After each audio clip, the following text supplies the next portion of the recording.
Chegamos na melhor parte do curso e vamos falar sobre os embasamentos teóricos aí para fazer os nossos olhos aquarelados. E hoje vamos falar especificamente sobre luz e sombra. Simplificando, gente, luz e sombra é ter a noção do que é claro e o que é escuro. Toda foto que a gente pega, todo desenho que a gente pega, vai ter essa noção aí.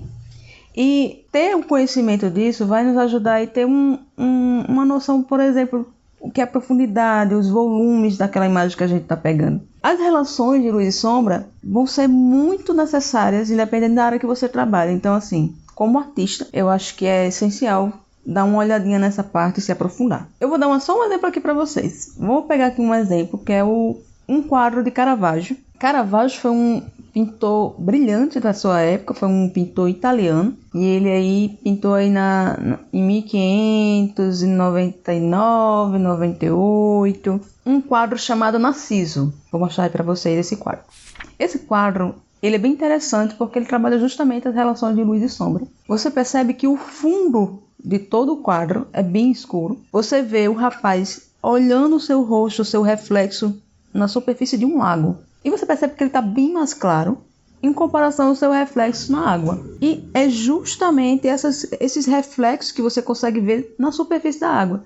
Da manga dele, do joelho você vê um pouco a claridade que tem no rosto dele. Então tudo isso é refletido na superfície da água no quadro que aparece para vocês. E você vê escuro e claro, um contraste. Já se você pegar um quadro, por exemplo, do Rembrandt, para quem não conhece, ele é um pintor holandês, foi considerado um dos maiores pintores da sua época. Surgiu logo depois aí de Caravaggio, um quadro chamado A Meditação do Filósofo. Esse quadro é super interessante também. Ele sim, eu acho que é o que mais dá para exemplificar essa relação de claro e escuro, da luz e sombra. Você percebe que tem um homem sentado próximo a uma janela e você vê que dentro do local que ele se encontra está bem escuro. E está sendo tudo iluminado por uma janela. Gente, tudo isso feito com pintura. Só trabalhando a relação de luz e sombra.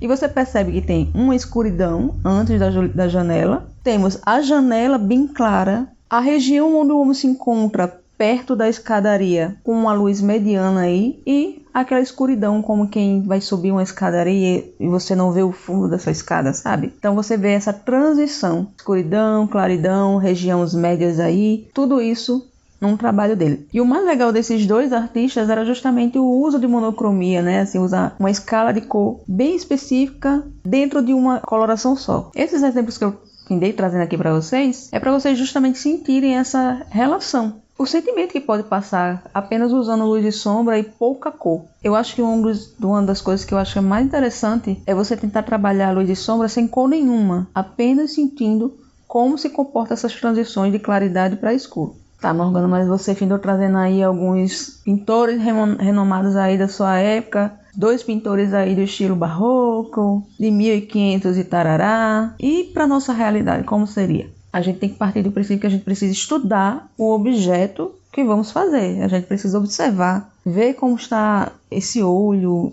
a iluminação que está em volta dele, quão profundo é esse olho, ver a anatomia. Então são várias coisas que vão interferir para a gente fazer a análise desse olho. Mas eu vou trazer outro exemplo prático aqui para vocês observarem. Então imagina que eu vou desenhar um olho normal assim, não vou considerar iluminação, não vou considerar nada, apenas o olho. E eu vou fazer um primeiro olho, apenas sem trabalhar nada de luz e sombra, só aquele olho simples, batido mesmo. Vou desenhar a sobrancelha, vou desenhar a pálpebra, vou desenhar o olho em si, enfim. E quando eu faço esse olho sem nenhuma marcação de luz e sombra, nada, esse olho vai ficar meio planinho, meio sem graça. Você vai ver só a pupila, a sobrancelha um pouco mais escura e só. Mas aí, quando eu trabalho luz e sombra, eu vou gerar para vocês aí dois exemplos. E eu queria que vocês pudessem observar um pouquinho cada um desses dois olhos que eu coloquei aí para vocês. Um vai estar com a marcação de luz e sombra mais evidente e o outro vai estar um pouquinho mais suave aí, bem mais doce, vamos dizer assim. E quando eu pego essas duas formas que eu fiz aí com luz e sombra, vocês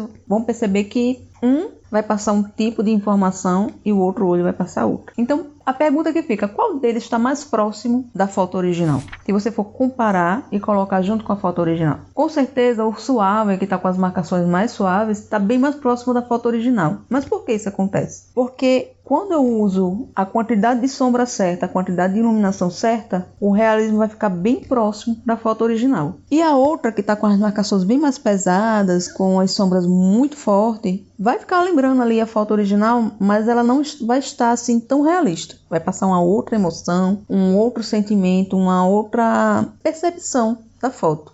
Aonde eu quero chegar com esses 3 olhos é o seguinte: se você não faz nenhuma luz e sombra, você não vai ter nenhuma evidência no trabalho, ele vai ficar plano, você não vai conseguir ver os volumes, a profundidade, nada disso. Os outros 2 eu trago para mostrar para vocês que à medida que a gente vai trabalhando a luz e sombra, a gente vai começando a ter um domínio maior e ter um entendimento de até onde a gente pode ir também. Aprender a ter um limite, ou se eu quiser realmente interpretar da minha forma.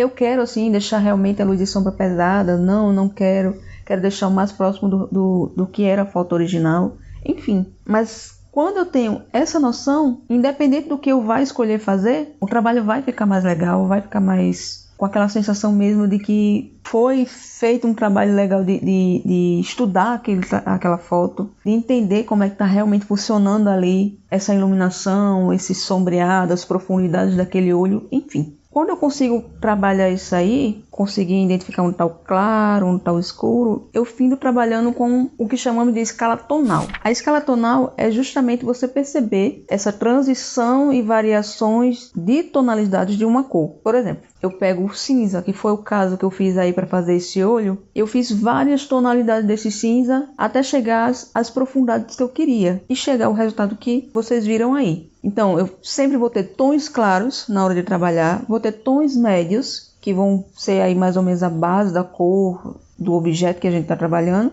e os tons escuros, que é justamente a sombra. Relacionado a isso, a gente precisa também entender um pouquinho da anatomia do objeto que a gente está trabalhando. No nosso caso, é um olho, ele é arredondado, ele tem formas diferentes, é curvilíneo, né? Então a gente precisa ter um entendimento aí da parte de anatomia. Então vamos aí à parte prática do nosso luz e sombra.